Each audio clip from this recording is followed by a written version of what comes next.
Welcome to our data cleanup workshop.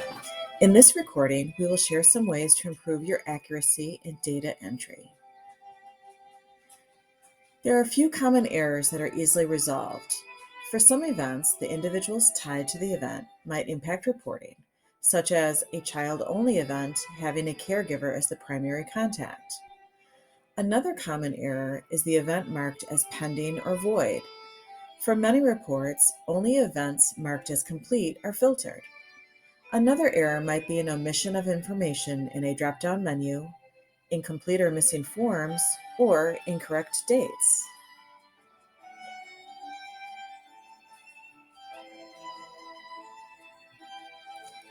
NewOrg reporting pulls from several sources. For some reports, it may pull demographics or roles, key dates, forms within an event, or events themselves. When data is missing or incorrect in any of these locations, reporting cannot run as expected.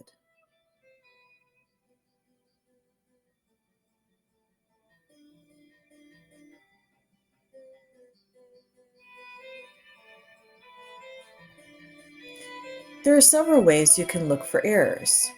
Using the magnifying glass icon next to items will help you identify where the information is being pulled. The information may be coming from a specific event, from a form, or from a contact. When you run reports and you see empty boxes or fields, this is an indication that somewhere the data was not entered for this individual.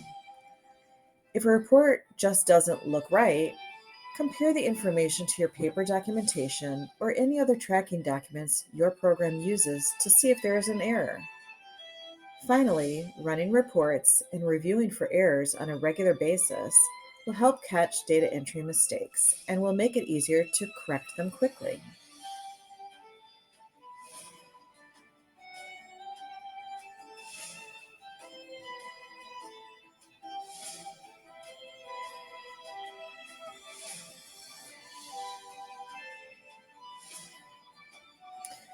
Two useful documents found on the NewOrg resource page on the portal are the Guidelines for Event Primary Contact Cheat Sheet and the Reports Guide.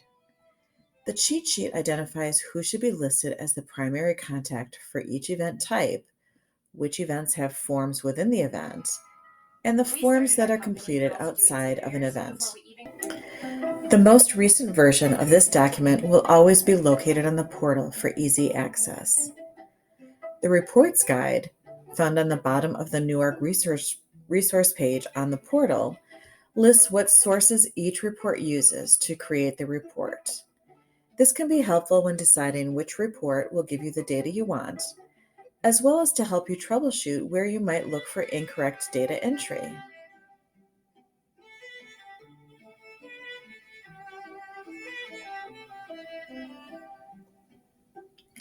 Next, we'll explore specific reports and ways to correct errors on them.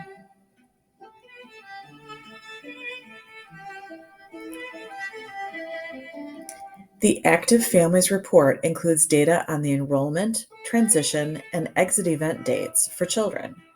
This report pulls data from these specific events.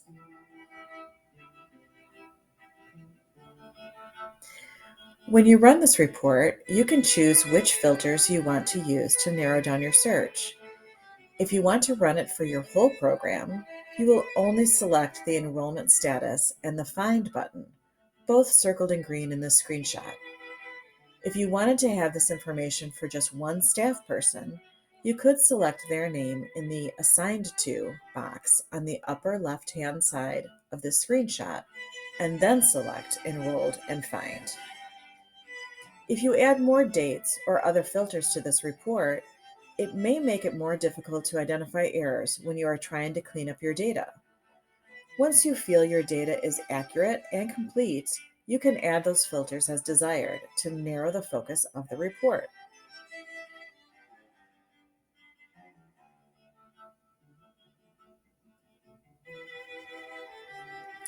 Now we will look at a report with errors and discuss how to resolve the errors. For this report, when we look at the first line, we can see an empty box for transition date and exit date. We've highlighted the birth date of the child to help us determine if they are of age for having a transition event, so we know if this box should be empty or not. We can see that this first child has an enrollment event, and based on their birth date, should have had a transition event in August of 2022 when they were 30 months old. We can click on the magnifying glass to take us to that child's record and look to see if there was a transition event for this child, and then check all of the other details in the related events to make sure they are correct. This child, while they are now 3 years old, may not need an exit event until the end of this fiscal year, depending on funder exemptions.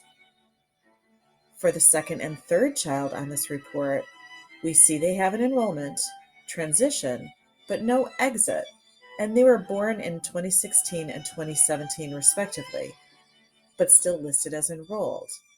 So we can check to make sure they have an exit event and that the child is on that event, and also that the event is marked as complete. To correct the data for this report, you will need to go in and either add the missing events and/or correct who is attached to the event. Once you have made these updates, your report should be correct. This report is really helpful in finding children who are missing exit events and are still considered enrolled in this database. Since these are all events that only happen once, after making sure they are entered correctly, you'll never need to go back to them.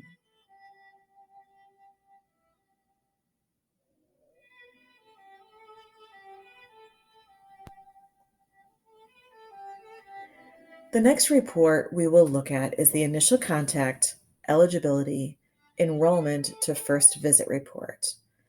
This report pulls data from all of the events or fields listed here.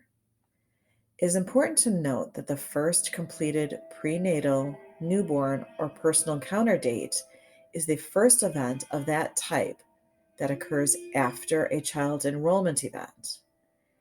Any visits with a family in any location prior to a child's enrollment should be entered as a personal contact with the appropriate contact type selected from the drop-down menu in the event. Also, any corrections made to any of the events tied to this report will not appear in the report until the next day. This report refreshes any changes overnight, so you will need to wait until the next day to see if your changes completely resolve errors.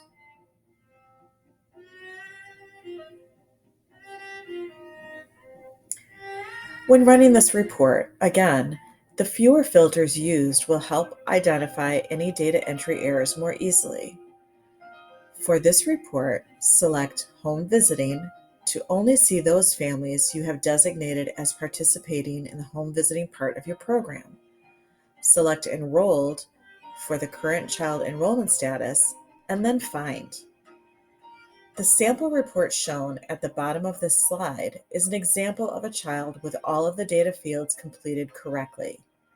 You will see that the role is child, all of the key dates for the report are completed, and you will see on the left that the calculations are all correct, without negative numbers, missing numbers, and fall within the expected time frame.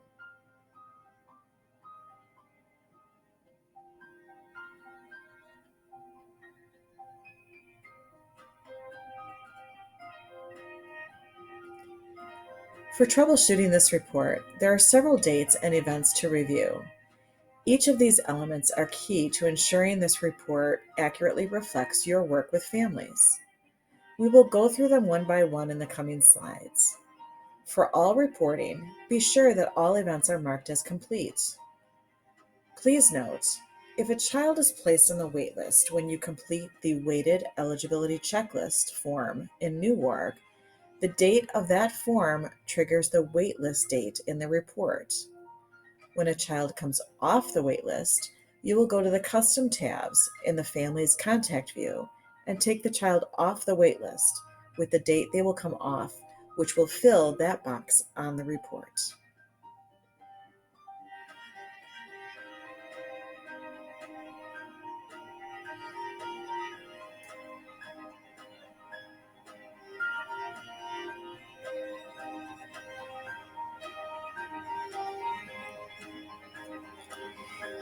In this example, you will see the initial contact to screening and the initial contact to service boxes are empty.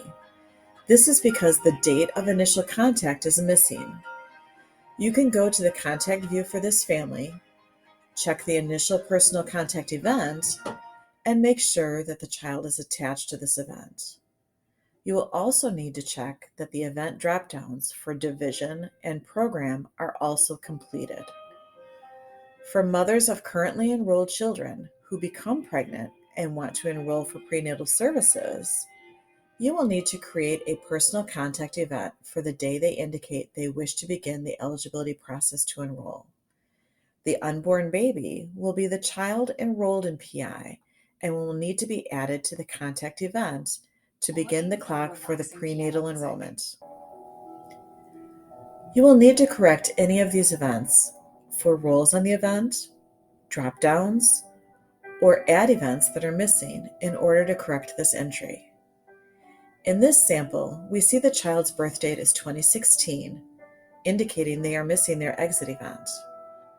This report can be useful in identifying children who are no longer receiving services but are missing an exit event to remove them from the active and enrolled status.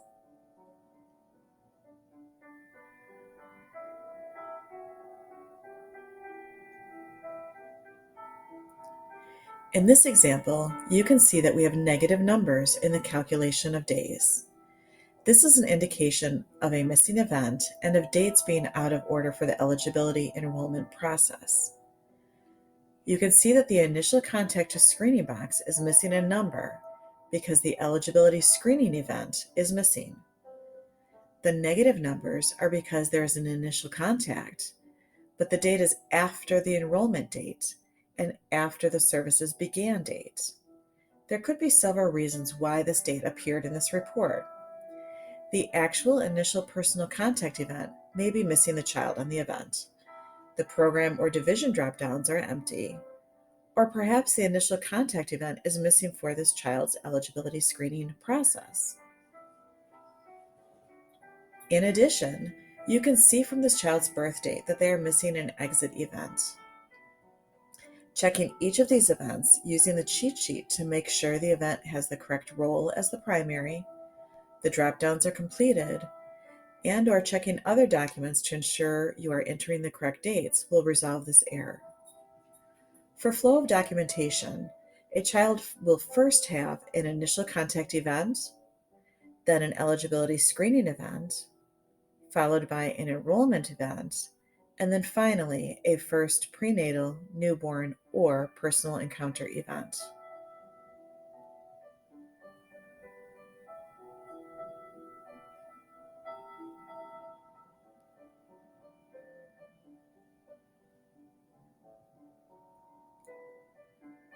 For this example, we see that there are no calculations due to a missing initial contact date and missing services began date. We are also missing the child's birth date. The same troubleshooting tips of ensuring the child is on the correct events and completing demographics for the child will resolve these errors. You will notice that once a child's initial events are correctly entered, many other reports will run accurately.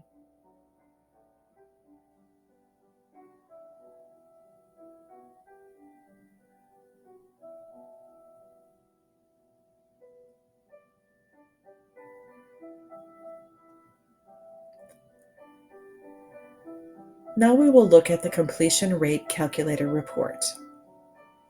This report pulls data from the events and information listed here. If any of this information is missing or incorrect, this report will have blank fields or incorrect percentage calculations.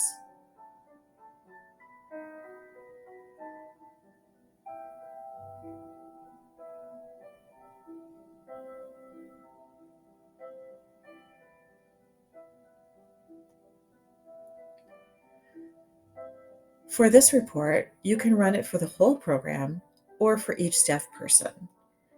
When using this report for compliance purposes, the more months included in the report, the better picture you will get of your completion rate. In this example, we are looking at the current fiscal year's data in the date range, and then clicking the Find button. By not selecting any one staff person in the contact assigned to, we will be able to see the completion rate across the entire program.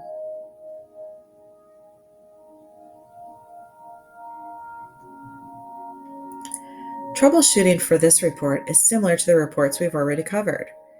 These events are the data points used, so any missing events or encounters will impact this report. This report does use the child rule for encounters, not the primary, so it is important that events have the child on each encounter. Using the cheat sheet referenced earlier will make it easier to check and correct the role.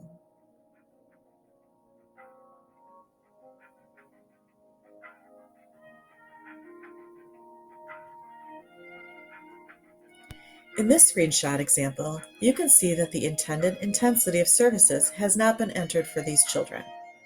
This missing information impacts 4 calculations.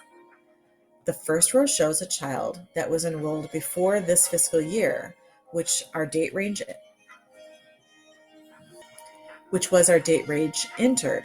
So the report is using the July 1st, 2022 date for calculating the intended visits per month and months enrolled.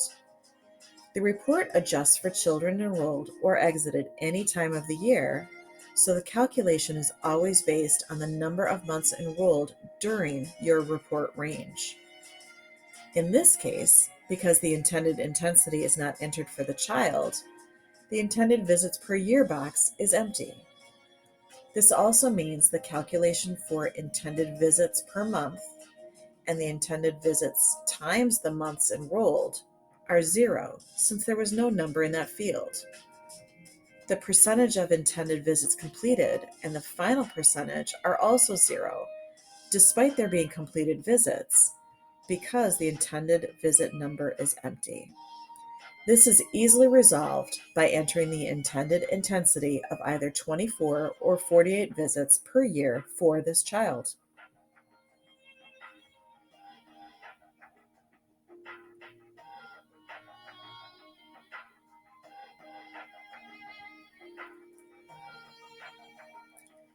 The Screening Assessment History Report uses data from the following fields and events.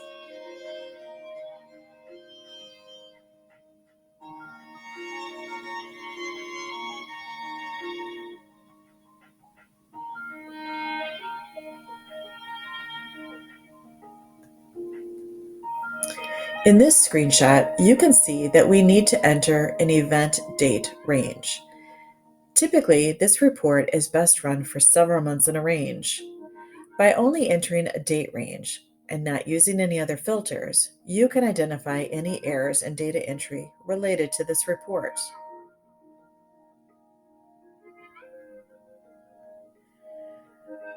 The troubleshooting for this report, again, follows the same pattern of the correct role on the event and correct demographics, as well as pending and complete on the event status. This one will result in blank boxes or a list of screenings listed under the word null instead of the type of screening. Events listed under the word null are events where the screening dropdown is empty in type of screening.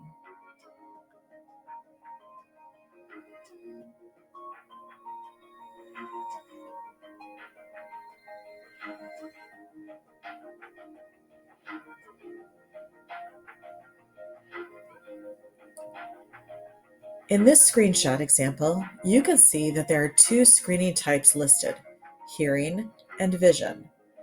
However, you can see in the box that there is no data in the current enrolled status and enrolled status at time of event. This could be for 2 reasons. These boxes may have nothing in them if this was a universal community screening or part of an eligibility screening event prior to enrollment. However, if the child was enrolled after the screening, the current enrolled status should be filled. In this case, those boxes are empty because these events were listed with the mother as the primary instead of the child, which is the correct role for a screening event. The other clue that the primary is wrong is by the age at event in months box. You can see this person is 290 months old because the mother is listed on this event and using her birth date to calculate her age in months at the screening. To correct this issue, you will remove the mother as the primary and add the child as the primary.